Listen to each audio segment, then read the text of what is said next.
I'm Rod Serling. You're listening to the Zero Hour. Suspense. I'm the Whistler. Yours truly, Johnny Dollar. Who is it? The Fat Man.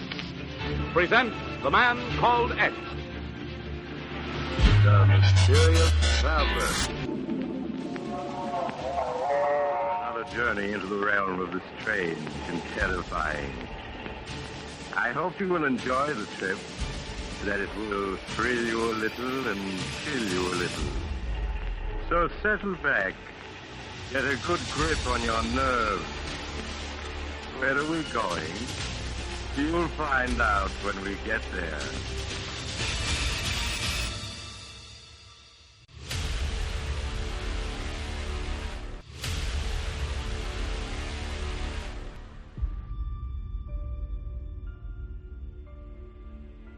Hello everyone, and welcome to Drama and Theater, brought to you by Dwayne Old Time Radio. Drama and Theater features some of the best programs from the golden age of radio, including Escape, The Fat Man, Suspense, The Whistler, Zero Hour, Yours Truly, Johnny Dollar, and many, many more. Before we start today's drama, if you enjoy what I'm doing, let me ask you to subscribe to my channel. Subscribing is 100% free, and you will receive notifications on new posts. Lastly, if you have a moment, write a short 1 or 2 sentence review or give a rating on your preferred podcast service. A positive review or rating would help me out a lot. And now, on to the drama. And thank you for your support, as always. Murder at Midnight is this week's program. It's the 5th episode from that series. This one is titled Trigger Man. There are no dates and months available, but this one aired in 1946.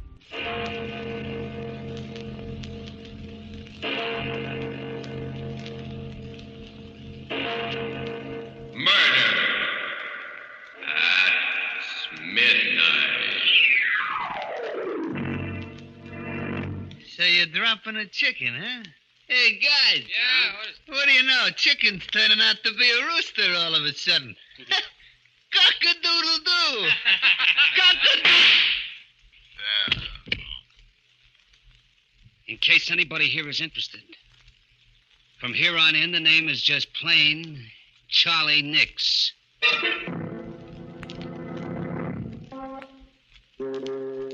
Midnight. The witching hour when the night is darkest. Our fears the strongest, and our strength at its lowest ebb. Midnight, when the graves gape open and death strikes.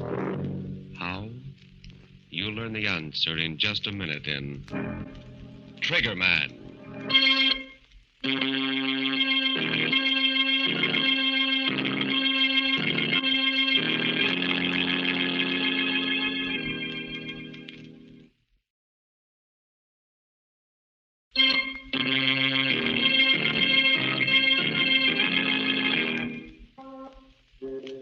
And now, Murder at Midnight. Tales of mystery and terror by radio's foremost mystery writers. Our story, written by Max Ehrlich, is different from any of the other tales you have heard in this program. Its mystery is not that of the supernatural, but of the unknown quantities in the human soul. And so, because it has suspense and complete credibility, we give you Trigger Man.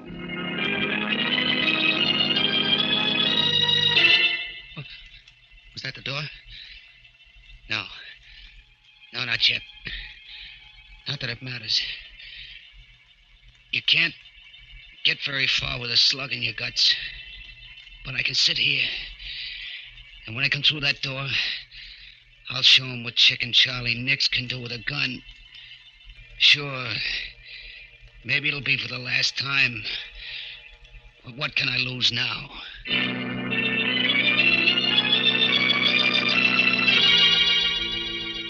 It's funny how it all comes back to you in the end. Just a year and a half ago that it all started. but I remember it like it was yesterday. I was standing back in the doorway waiting for some sucker to come along. It was down at the waterfront and it was plenty dark. I stood there, the rod cold in my hand, waiting. Finally, I heard footsteps. A man and a woman. I waited until they were almost opposite the doorway, and then... Hey, buddy. Got a match? Why, yes, I think so. Never mind. Get your dukes up. Tell him he's got a gun. Oh, a stick-up, huh? Aren't you smart, sucker? Come on, reach. Get those hands up before I let you have it. Yeah. It's better. Okay, lady, let's begin with you. Oh, Tom, Hand over that purse. Better do as he says, Ann. All right, Tom. Thanks, lady. Thanks very much. Okay, buddy, let's have your wallet. I said come across with your wallet. Not tonight, chicken. What do you mean? Hey, wait a minute.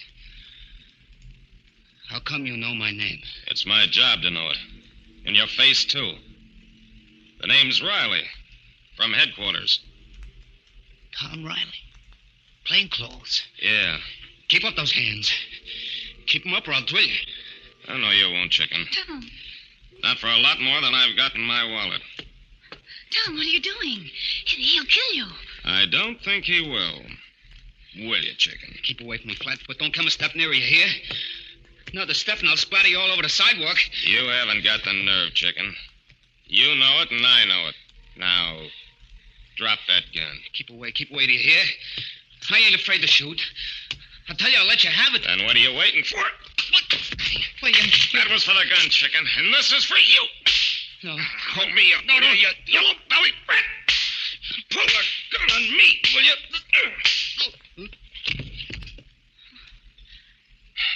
Oh, Tom. It's okay, Ann. It's all over. Well, you could have been killed. Walking straight into a hold-up man and knocking the gun out of his hand. Well, I knew he wouldn't shoot, Ann. You knew? But how? His name is Charlie Nix.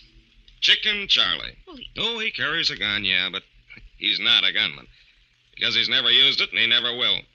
Just plain chicken-hearted. Yellow. That's why they call him Chicken. Still, you took an awful chance, Tom. There's always the first time. Not for Chicken Charlie.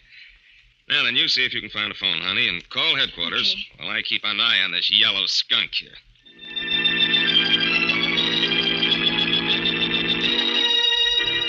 Yeah, that's the way it was. I just didn't have the nerve to put the blast on anyone. Sometimes in my room, I'd put my gun on the table and just look at it. I'd keep thinking, if I only had the nerve, I'd be one of Angelo Dinelli's triggermen instead of his errand boy. The rest of the mob would respect me instead of slapping me around and calling me Chicken. That's what got me more than anything else, the way they laughed and called me Chicken. It wasn't that I didn't try. That time I held up Riley, I was going to let him have it. I wanted to, but I don't know, at the last minute I got all cold inside. My fingers got stiff and numb. And it cost me a year in a pen. The day after I got out, I was sitting in the Boulevard Cafe having myself a beer when in walked the boss, Angie Dinelli. It's great having you back, Chicken. Thanks, Angie. Thanks. By the way, I saw an old pal of yours the other day. Yeah? Who? Tom Riley. Riley, huh? Yeah, it's too bad you didn't knock him off that night, Chicken. Yeah. But one of these days, Angie, I'm going to meet him, and then I'll... Oh, kid, I know how you feel. After all, when a guy takes your gun away, it makes you look like a chump. Yeah, he made me look like a chump, all right. But I'm different now, Angie. That year in a clink, well, I got a different kind of nerve now. Wait and see. Sure, but take it easy, kid. There's plenty of time, plenty. You just got out of stir, and you got yourself to worry about. What do you mean, Angie? I did my time, didn't I? I'm in the clear. Sure, Chicken, sure. But if you ask me, the pen didn't do you any good. You look kind of all in. You don't feel so good, do you? What makes you say that, Angie? Oh, I don't know. Your face ain't got any color and you're breathing hard all the time. Well, I feel okay. Sure. I ain't saying anything's wrong with you, Chicken. But you never can tell until a good doc checks you over, huh? Yeah. Maybe you're right, Angie. Maybe Maybe I ought to see a doctor, huh? Now you're talking sense, kid. Tell you what I'll do. I'll take you to my own doctor, Dr. Leonard. He's a big specialist, and he'll give you the once-over ride. Yeah, but he probably comes high, and Forget it, chicken, forget it. I'll take care of it.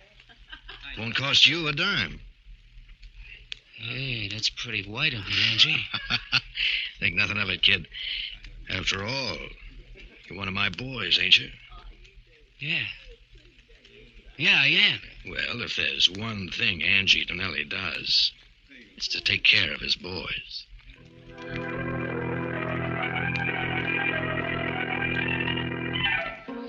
A couple of days later, Angie Donnelly set up an appointment for me with this Dr. Leonard. I went to his office, and he gave me a real checkup from soup to nuts. And when he got through, I didn't like the look on his face. Sit down, Mr. Nix, and let's talk. Doc, what's the matter? Did you find something wrong? Care for a cigarette? Never mind the stolen, Doc. Give it to me straight. Is it good or bad? I'm sorry, but it's bad. You mean my chest? It isn't your chest. It's your heart. My heart? What about it? Now, you've got a severe aneurysm there. A what? What's that mean? It means that you've got a serious weakness of the heart muscle wall. Yeah, but how serious? I'm sorry, Mr. Nix, but you haven't got more than 6 months to live. 6 months? Yeah, that's what he said. 6 months to live. For a while I didn't get it. You don't get things like that right away. And then 6 months, and he gave me 6 months to live. Someday I'll be just walking along and maybe sleeping, and then it'll come. It's tough, chicken. Plenty tough. Yeah. I know how you feel. Nobody knows how I feel. Except maybe a guy in a death house. Yeah, that's what it's like. Like knowing when you're going to burn, waiting for it. Take it easy, chicken. Yeah. Have another drink, huh? Yeah, thanks. Thanks, Andy. You're okay. Maybe the doc was wrong. There's always a chance. No, Angie. He checked me twice just to make sure. There ain't a thing I can do, not a thing, except wait for it. Just sit around and wait to croak. Listen, kid. You've got 6 months to live. Okay. You know what I'd do if I had 6 months to live? What? What would you do? I'd live. Huh? Yeah, I'd spend all my time living. Champagne, dames, I'd have them all. I'd do all the things I ever wanted to do but didn't have the nerve to do before. You see what I mean, kid? I'd live a lifetime in 6 months. Sure, but that takes dough. You can get the dough? How? From me. Huh? Look, chicken. You always wanted to be a trigger man, didn't you? Yeah. Well, I'm hiring you right here and now. At $500 a week. 500? But, Angie, you know I ain't got the nerve. Sure you have, but it's different now. You don't have to be afraid of a thing. Not a thing. Well, you can go around blasting guys like clay pigeons if you want to. But suppose the cops nail me. What do you care? Suppose they send you to the death house. You got nothing to lose anyway, have you? Your heart's bad, ain't it? You've only got a little while anyway, either way. Yeah. That's right, Angie. That's right. What can I lose?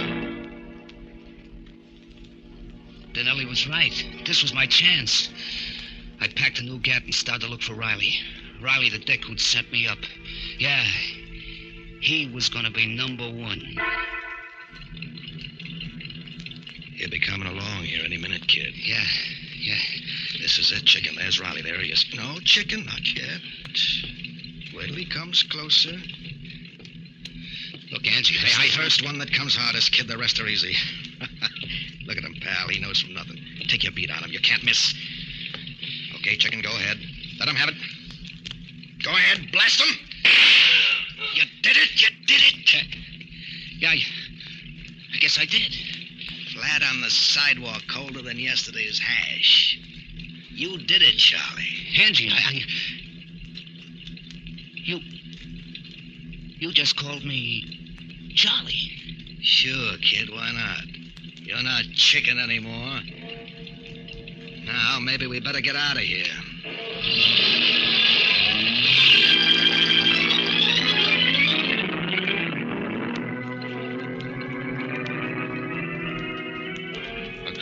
cars away up the street, leaving the body lying there in a pool of blood as the clock strikes 12 for murder at midnight.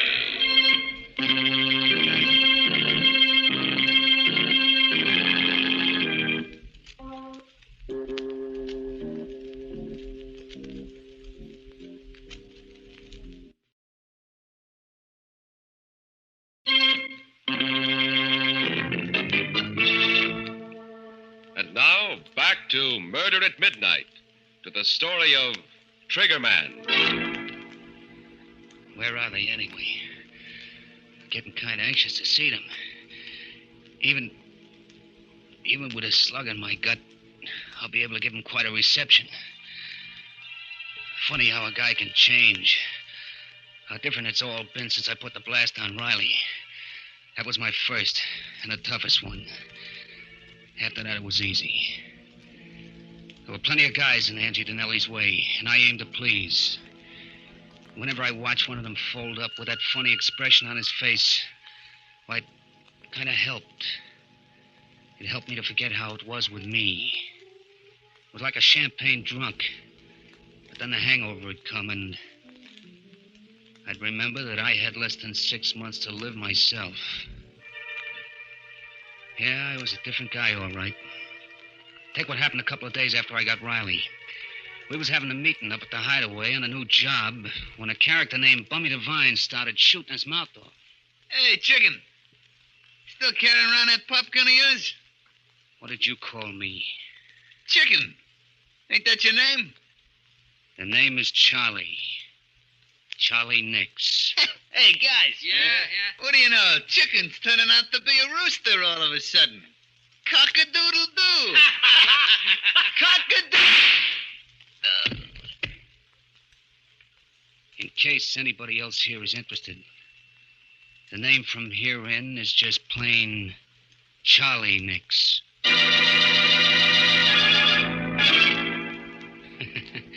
They didn't laugh after that. No one did again, ever. I was it.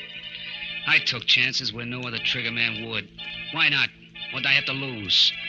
In a few months, I'd be through anyway. There was a difference. Meanwhile, I lived. I painted the town red, bought myself tailored suits, hit the clubs every night, the gambling joints. And the dames, why, I had to fight them off. You can do a lot with $500 a week. Sure, I was hot, plenty hot. The cops couldn't figure out at the beginning who was doing all the fancy gun work, but they were getting warm, and they were getting close. I had to watch myself. And then one night, we were knocking off a fur warehouse. I was in the lookout car out front when suddenly... Hey, Charlie, a prowl car. Yeah, come on, Mike. Let's get out of here.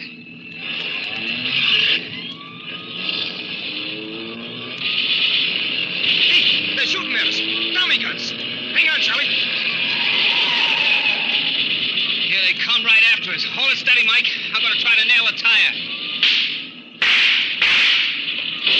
Oh! Hey, Charlie, what's the matter? I'm hit. Keep going, Mike. Gotta ditch him.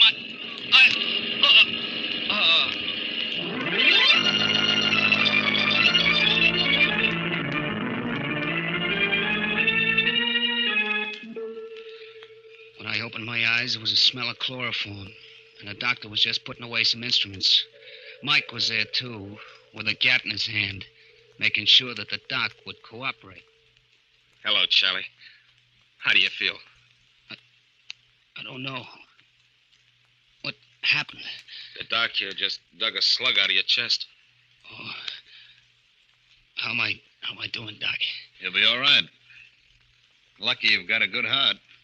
Otherwise, you'd never have made it. What? Did you say my heart was good? That's right. But I don't get it. I thought I had a bad ticker. They told me I didn't have more than a few months to live. With that heart, my friend, you can live to be 100. That is, if the police don't interfere.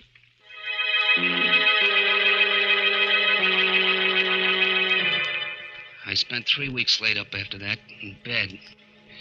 And every day the boss would send me flowers, comic books, and all kinds of stuff. A real thoughtful guy, Angie. But I was thoughtful, too. There were some things I had to add up for myself. I had to find out whether I was living on borrowed time or not. As soon as I could walk, I made a beeline for Angie Donnelly's specialist, Doc Leonard. But I found out right away that Doc Leonard didn't live there anymore. A dentist was in the office instead. Then I looked up the superintendent. Yes, I'm in charge here. What can I do for you? If it's about It isn't. I'm looking for Dr. Leonard. Dr. Leonard? Oh, the one that was in the dentist's office before. That's right. You know where he went? No, he didn't leave any forwarding address. It's a funny thing about him. Yeah? Why? Why, he paid us a month's rent in advance and moved in, equipment and everything. But he only stayed 2 days. Moved out at night. No notice, nothing. Just came and went. I see. Never could figure it out. That's the way it was. Sorry I couldn't be of more help, mister. That's okay. You've told me enough. All I want to know. So that was it. I had the answer. I went home, took my old gun out of the drawer, slipped it into my shoulder holster. It felt good there. Just like old times. I was just putting on my hat and coat when the phone rang. Hello. Hello, Charlie. How do you feel? Fine, Angie, fine. Funny thing you calling up just now. Yeah, why? I was just thinking of you. Where are you now? I'm over at my apartment. Listen, kid, do you feel well enough to do a little job for me tonight? I feel fine, fine. That's swell. Drop over to my place right away. Okay, I'll be right over. And, Angie. Yeah? Thanks for everything. The flowers and stuff. Forget it, kid. What's a pal for, anyway? Funny how a guy acts sometimes. I remember in the cab on the way over, I was like ice, cold inside and out. I should have been excited, but I wasn't. I came up to Angie's apartment and knocked on the door. Yeah, who is it? Me, Charlie. Oh, okay. Come on in, Charlie. Yeah, thanks. Well, you're up and around, huh, kid? That's great. Yep, not that it makes much difference. You see, Angie, my 6 months is supposed to be up tomorrow. Is that right? Yeah, that's right. You know something, Angie? I feel fine. And yet, I'm supposed to croak. Well, it's just like I said, kid. Maybe Doc Leonard was wrong. Yeah, that's what I thought. Maybe he was wrong, made a mistake. Sure. So, this afternoon, I went up to see him. You did, huh? Yeah. And you know what, Angie? He doesn't live there anymore. No. In fact, he only set up practice there a couple of days. Kind of set me to wondering. Uh-huh. Wondering, what? Whether this Doc Leonard wasn't a doctor after all, but just a phony. I don't get it. Why should he be? Suppose you tell me, Angie. I don't know what you mean. Oh? And suppose I tell you, Angie. This Doc Leonard was your boy. Between you framed me with this bad heart gag. You needed a gunster who could take chances, and I was your pigeon. Wait a minute, Charlie. It was easy, wasn't it, Donnelly? Talking a chump like me into it. When I thought I only had 6 months to go. You knew I wouldn't be afraid anymore. Sure. What could I lose? And so you got me to do your dirty work for you while you were somewhere else with an airtight alibi. And when the heat was turned on, you knew it'd be on me. You're wrong, kid. You see, you were supposed to live 6 months. And that's all you're going to live. Don't do any reaching, Angie. Don't!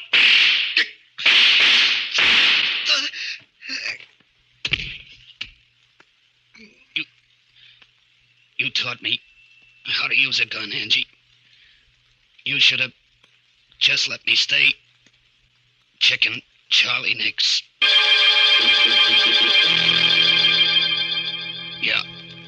Yeah, he got me in the belly with his first one. But I got him before he could repeat. There he is, lying on his own rug, soaking in his blood. As for me, well, there ain't much I can do but wait. Somebody must have heard the shots, called the cops.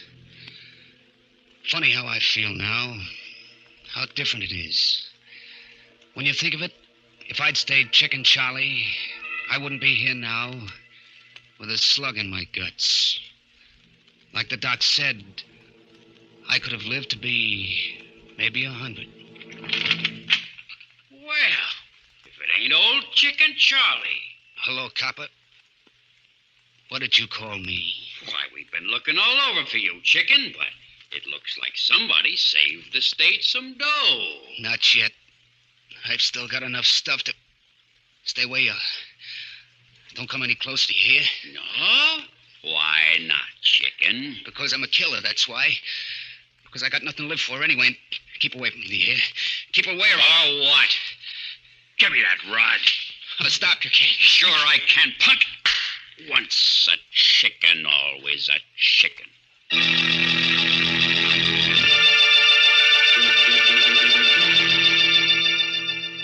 His eyes wide and incredulous, the hunched figure slips from the deep armchair, falls to the floor, next to the body of the man he killed. And somewhere in the distance, a clock in a church steeple starts chiming for murder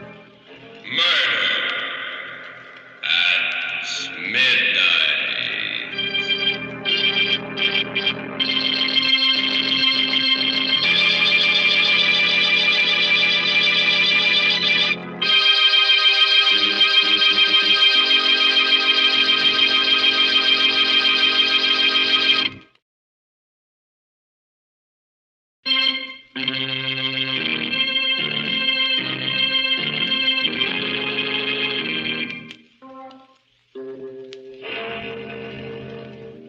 Remember to be with us again when death is our unseen guest, and the clocks strike 12 for murder at midnight. The part of Chicken Charlie Nix was played by Bill Quinn. With music by Charles Paul, Murder at Midnight is directed by Anton M. Leader.